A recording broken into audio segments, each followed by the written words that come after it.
Hello दोस्तों, welcome back. Free circuit lab में आपको स्वागत करता हूं। दोस्तों, लिथियम बैटरी तो आप सभी ने यूज किया होगा और आपने एक ना एक बार लाइफ में शॉर्ट करके देखा कि लिथियम बैटरी को शॉर्ट करने का नतीजा क्या होती है। इसलिए आज हम लोग एक प्रोटेक्शन सर्किट बनाएंगे कि बैटरी से कोई भी चीज़ें अगर आप चलाते हैं तो आउटपुट की जो तार है वो दोनों शॉर्ट होने से ये चीज़ आपका बैटरी को शॉर्ट नहीं करेगा। यहाँ पर जो एक रिले लगा हुआ है, ये रिले ऑफ हो जाएगी और ये जो है शॉर्ट होने पे बैटरी की जो लोड है उसको हटा के आपका जो सर्किट है मतलब कि बैटरी है उसको बचाएगा। तो चलिए इस सर्किट को बनाना सीख लेते हैं और कैसे ये आपका शॉर्ट प्रोटेक्शन और ओवरलोड प्रोटेक्शन देता है वो देखते हैं। तो उससे पहले आपको एक बार इसको टेस्ट करके दिखा देता हूँ। और इसकी जो आउटपुट है यहाँ पर कुछ चीज़ें लगाने से ये वो चलती है, जैसे कि एलईडी या मोटर हो गया, ये सब चलेगी। लेकिन जब इसको शॉर्ट कर दिया जाएगा तो ये रिले जो है बैटरी को काट कर देगा और ये बाजार को बजाता रहेगा। तो आपको पता चलेगा कि इस लाइन जो है आपका शॉर्ट हो चुका है। तो देखिए, मैंने आउटपुट को शॉर्ट कर दिया लेकिन फिर भी बैटरी शॉर्ट नहीं हुआ, बैटरी का वोल्टेज सही सलामत है। तो चलिए इस वीडियो में देखते हैं कि इसको कैसे बनाया। तो इसको बनाने के लिए मैंने लो वोल्टेज की एक रिले लिया, ये 6 वोल्ट की रिले है। अगर आपको हाई वोल्टेज की बनाना है मतलब कि 12 वोल्ट की, तो आप 12 वोल्ट की रिले ले लीजिए। और एक 4007 डायोड चाहिए आपको। ये रिले की कॉयल टर्मिनल के बीच लगेगी। तो रिले की जो कॉयल है उसमें जैसे आप प्लस माइनस देंगे उसका उल्टा तरह से ये डायोड लगती है। आपको पता है, आप अगर रिले की प्रोजेक्ट बनाते हैं तो ये चीज़ आपको पता होगा। और दोस्तों, हमें यहाँ पर एक ट्रांजिस्टर चाहिए। मैं यूज़ कर रहा हूँ MJE 13001 ट्रांजिस्टर। तो इसका जो एमीटर कलेक्टर बेस इस तरह से होती है और इसका जो एमीटर है वो लग जाएगी रिले की कॉमन टर्मिनल में, मतलब कि मिडिल की ये वाला टर्मिनल। और जो कलेक्टर है वो रिले की दाएं साइड की जो कॉयल टर्मिनल है उसमें लगा दिया, कुछ इस तरीके से। और जो ट्रांजिस्टर की बेस है उसमें एक रेजिस्टर लगाना पड़ता है, आपको पता होगा। तो ये रेजिस्टर जो है 1 किलो ओम वैल्यू की है। तो इसको यहाँ पर बेस में लगा देते हैं। और यहाँ पर हम लोग एक 1 ओम रेजिस्टर यूज कर रहे हैं, वो रिले की एनो टर्मिनल से जो 1 किलो ओम बेस रेजिस्टेंस है उसके बीच लग जाएगी इस तरीके से। अब दोस्तों, हम लोग इनपुट की प्लस माइनस कनेक्ट कर देते हैं। तो प्लस जो है डायोड के नेगेटिव पॉइंट में लगेगी और जो माइनस है वो रिले की कॉमन टर्मिनल यानी जो ट्रांजिस्टर का एमीटर जहाँ पर लगा है वहाँ पर लग जाएगी माइनस। और प्लस आउटपुट को डायरेक्ट प्लस से ही निकाल लेंगे और माइनस को हम निकालेंगे जो रजिस्टर है 1 ओम की रजिस्टर उसके बाद निकालेंगे। तो इससे क्या होगा, रिले के अंदर से करंट फ्लो होगी माइनस का, तो रिले जो है काट करके माइनस को आपका डिस्कनेक्ट कर सकेगा। अब हम लोग इसके साथ एक बाजार लगाएंगे तो उससे क्या होगा, ये बाजार बजता रहेगा और हमें पता चलेगा कि आउटपुट शॉर्ट हो चुका है। तो बाजार जो है रिले की ये दोनों टर्मिनल के बीच लग जाएगी जो कॉयल की टर्मिनल है। तो रिले एक्टिव होने से बाजार भी एक्टिव होगा। तो ये देखिए, मेरा सर्किट जो है फाइनली रेडी हो चुका है। अब हम इसको थोड़ा सा टेस्ट कर लेंगे। तो चलिए इसको हम कनेक्ट कर देते हैं एक बैटरी के साथ और एक करंट टेस्ट करते हैं। तो ये एम्पियर मोड में है। तो देखिए 400 मिली एम्पियर तक भी इस एलईडी में ये डिलीवर कर रहा है, लेकिन ओवरलोड प्रोटेक्शन ट्रिगर नहीं हो रहा है। वो ट्रिगर होगा 700 मिली एम्पियर के ऊपर। और जैसे ही आप इसको शॉर्ट कर देते हैं तो ये बैटरी को डिस्कनेक्ट कर देता है और ओनली 45 मिली एम्पियर करंट जाती है इस बाजार को हैंडल करने के लिए। और इसको 5 वोल्ट देके भी टेस्ट दिखा देता है। ये देखिए 5 वोल्ट में भी ये वर्क कर रहा है और ये एलईडी चल रहा है, मोटर भी चल रहा है।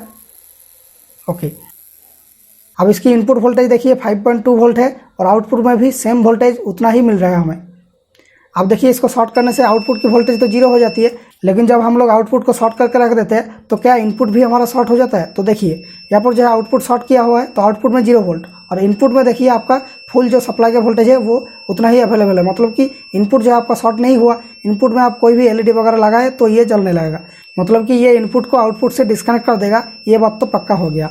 दोस्तों, ये है इसकी सर्किट डायग्राम। तो चलिए बात कर लेते हैं ये काम कैसे करती है। दोस्तों, रिले की 5 टर्मिनल होती है, ये दोनों है कॉयल टर्मिनल। तो इन दोनों में वोल्टेज आने से इसके अंदर एक स्विच जो है एक्टिव होती है। तो वो स्विच जो है एक 2 वे स्विच की तरह होती है। तो यहाँ पर 3 कनेक्शन रहती है, कॉमन, एनो, एनसी। एनो मतलब कि नॉर्मली ओपन और एनसी मतलब कि नॉर्मली क्लोज्ड। तो कॉमन जो टर्मिनल है वो एनसी के साथ हमेशा कनेक्टेड रहती है जब इसमें कोई भी आपने कॉयल की टर्मिनल में वोल्टेज नहीं दिया। और जैसे ही कॉयल टर्मिनल को वोल्टेज दे देते हैं तो इसके अंदर एक इलेक्ट्रोमैग्नेट एक्टिव हो जाती है और इस कॉन्टैक्ट को ये छोड़ा के यहाँ पर कॉन्टैक्ट को लगा देती है कॉमन और एनो के बीच। तो यही होती है रिले की फंक्शन। तो दोस्तों, हमारा जो प्लस इन है वो डायरेक्टली इस रिले की कॉयल की एक टर्मिनल में आके वो डायरेक्टली आउट में चली जाती है, लेकिन जो माइनस पिन है वो यहाँ से आके कॉमन में घुसती है और इस कॉमन पॉइंट से वो एनसी के साथ हमेशा कनेक्टेड रहती है। इसलिए वो इस पॉइंट से 1 ओम रजिस्टर के अंदर से जाके आउट माइनस में निकल जाती है। तो दोस्तों, मान लीजिए आपने इस आउटपुट में शॉर्ट कर दिया। तो आउटपुट में शॉर्ट होने के कारण इस 1 ओम की रजिस्टर के अंदर बहुत ज़्यादा करंट फ्लो होने लगेगी और उसके अकॉर्डिंग यहाँ पर वोल्टेज ड्रॉप बनेगी। जो प्लस से माइनस की तरफ करंट जाएगी और यहाँ पर वोल्टेज ड्रॉप बनेगी। और जैसे ही ये वोल्टेज ड्रॉप 0.7 से ऊपर हो जाएगी वैसे ही ये जो है इस ट्रांजिस्टर को एक्टिव कर देगा इस 1 किलो ओम रजिस्टर के अंदर से। और ये ट्रांजिस्टर एक्टिव होने से क्या होगा, इस रिले की कॉयल की एक टर्मिनल में प्लस तो लगा हुआ है ऑलरेडी और जो ट्रांजिस्टर है वो इस पॉइंट को खींच के ये माइनस के साथ कनेक्ट कर देगा। तो ये रिले जो है एक्टिव हो जाएगा, और रिले एक्टिव होने से क्या होगा, इन दोनों में जो कनेक्शन था कॉमन और एनसी में, वो काट हो जाएगी। और वो काट होने से ही आपका जो यहाँ से जो शॉर्टेज हुआ था, वो जो माइनस की लाइन वो आउटपुट में नहीं जाएगी। तो ये आपका आउटपुट को इनपुट से डिस्कनेक्ट कर दिया माइनस तार को। तो यहाँ पर एक सवाल और है कि जब ये जो है कनेक्शन हट गया तो यहाँ से शॉर्ट भी हट गया, तो क्या ये रिले फिर से एक्टिव हो जाएगी, मतलब ये कॉमन एनसी फिर से कनेक्ट हो जाएगी, फिर से ये करंट जाने लगेगा, फिर से वो ऑफ होगी, मतलब कि ऑसिलेशन चलता रहेगा। लेकिन दोस्तों ऐसा नहीं होगा इस सर्किट में, क्योंकि जैसे ही आपका ये कनेक्शन यहाँ से हट के यहाँ पर लग गई, मतलब कि ये जो दोनों कनेक्शन हट गया, तो क्या होगा, आपका जो 1 ओम रजिस्टर है उसमें ग्राउंड अब नहीं मिलेगा, मतलब कि कोई भी ग्राउंड कनेक्शन इसमें नहीं मिलेगा। तो जो पॉजिटिव लाइन है वो डायरेक्टली यहाँ से मिल जाएगी। तो ये पॉजिटिव लाइन जो है ये डायरेक्टली आके इस तरफ कनेक्शन काटे, तो ये जो लाइन है वो डायरेक्टली आके इस ट्रांजिस्टर को एक्टिव ही रखेगा, इस ट्रांजिस्टर को ऑफ होने नहीं देगा। तो जब तक ना आप इस शॉर्ट को हटा दे तब तक ये ट्रांजिस्टर फिर से ऑफ नहीं हो पाएगी। तो इस तरह से जो है आपका प्रोटेक्शन चलता रहेगा। और जो बाजार मैंने लगाया वो दोनों इस दोनों कॉयल के टर्मिनल में लगा दिया। तो ये दोनों में लगाने से क्या होता है, जैसे ही रिले एक्टिव हुआ तो इन दोनों में कनेक्शन काट होती है और तुरंत बाजार बजना शुरू हो जाती है। आपको एलईडी भी लगा सकते हैं इन दोनों टर्मिनल के बीच। दोस्तों इस डायग्राम में मैंने ये वाले डायोड को ड्रॉ करना भूल गया था। और दोस्तों ये 1 ओम रजिस्टर जो है 700 मिली एम्पियर के ऊपर ओवरलोड प्रोटेक्शन को ट्रिगर करती है। तो अगर आपको ज़्यादा करंट चाहिए, मान लीजिए 1.5 एम्पियर, तो आप और एक 1 ओम की पैरेलल में लगा दीजिए। तो इतना जितना आप पैरेलल में 1 ओम लगाते जाएंगे उतना ही 700 मिली एम्पियर करके आपका जो ओवरलोड लिमिट है वो बढ़ता जाएगा।